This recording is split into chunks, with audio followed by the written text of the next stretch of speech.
Welcome to episode 10 of the Steampunk jewelry tutorial by the Gilded Monocle. And in this tutorial, we're going to finish up some of the last embellishments. We're going to put on our brass tubing in the middle of our necklace. And we're just going to go over some of the finishing touches of the piece before we actually put on our final touch, will be the pendant. So what we're going to do now is just sort of lay out the piece and get your copper tubing that we did all our little embellishments and detail with the Sharpie and our liver of sulfur and the etching solution and all of that.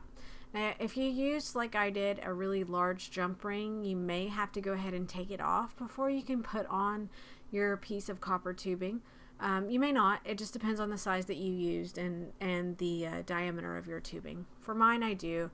I like to keep my pieces organized. I just go ahead and lay them out and create them, and sometimes I take a step backwards to move forwards, just simply because it's easier for me and how I organize my artwork.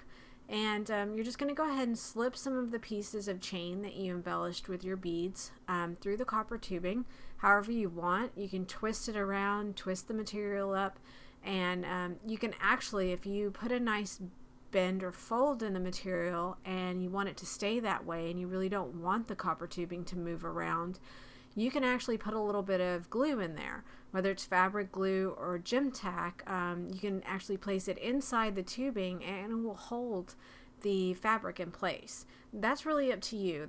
I personally don't do this in the tutorial just because I like the ability of motion for the copper tubing, and so that people can adjust the chain or the fabric the way they want. So really though, it's up to you and how you want to design your piece.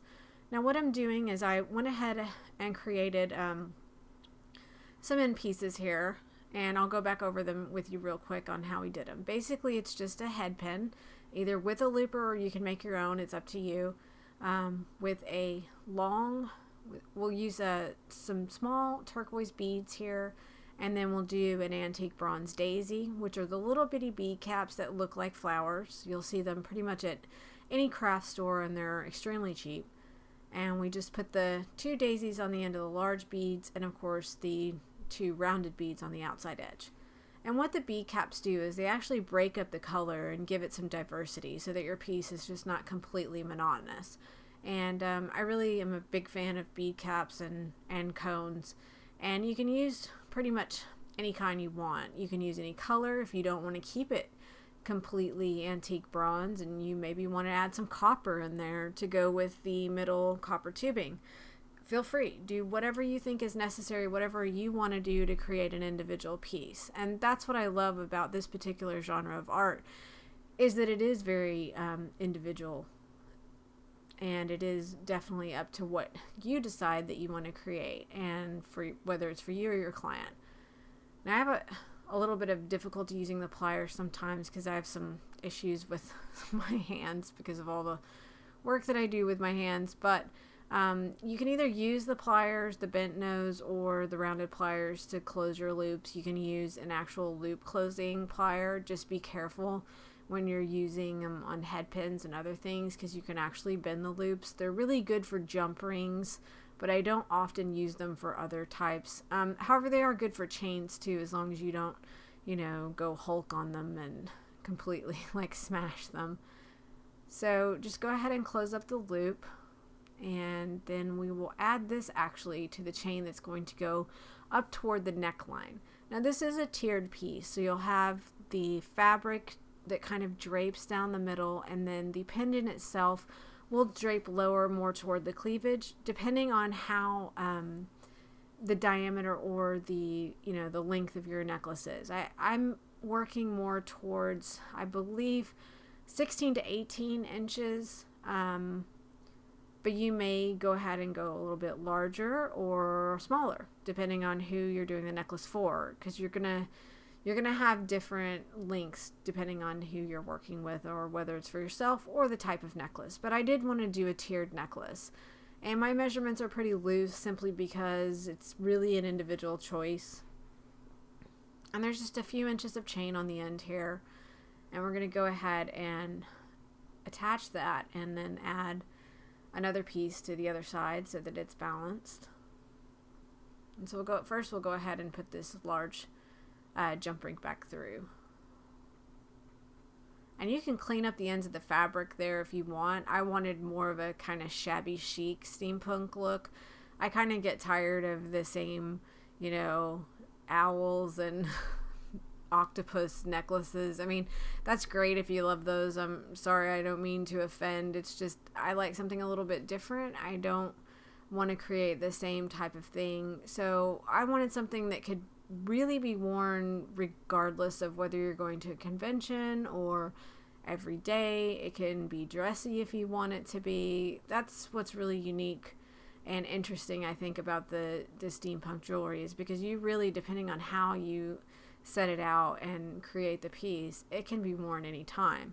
So on this piece, I wanted it a little more shabby chic, something kind of that you would see maybe turn of the century, 1900s on, you know, a woman, whether most likely, I don't know, kind of in the middle class. That's how I pictured it in my mind, with her big dress and everything, and just this sort of strips of material hanging down. And I just think it's kind of interesting and fun.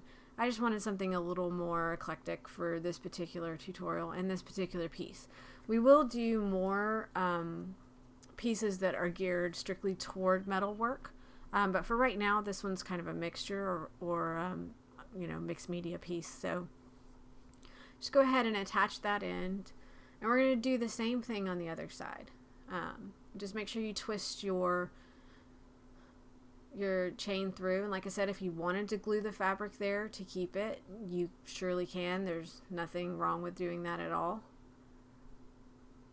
And we'll just go ahead and finish up here, do this last piece for the other side. Again, the small round bead, the bead cap, the large oval bead, and these are just turquoise. They're resin beads. You can use real stone if you want. Some of the beads I have are the Swarovski, I always pronounce it wrong, I'm sorry, crystal, and others are acrylic or resin. It's really up to you on the type of textures. This would look really great with some real turquoise as well, you know, depending on who your client is, or, you know, if it's for yourself, it would be really beautiful. Now, the rounded beads are real turquoise, but the middle bead, the large oval bead, is resin. But again, that's your choice on, you know, what type of piece you're making, whether it's for a client or for yourself. And so just, you know, keep those things in mind. And I will be roughing the edges up with a wire brush on the blue jean material as well toward the end, just to give it more flair and kind of that, create that more shabby, homemade, shabby chic kind of look. So we're just going to go ahead and finish this up here. Straighten out this head pin, and again, remember, these are nylon pliers here, so if you ever get a head pin that's kind of bent, you can just grab them and straighten them out, and then just go ahead and fill in the beads with it. And if you want to add a dab of glue to the head pin just to secure the beads, you can do that as well. I didn't with these particular settings simply because it is a very snug fit.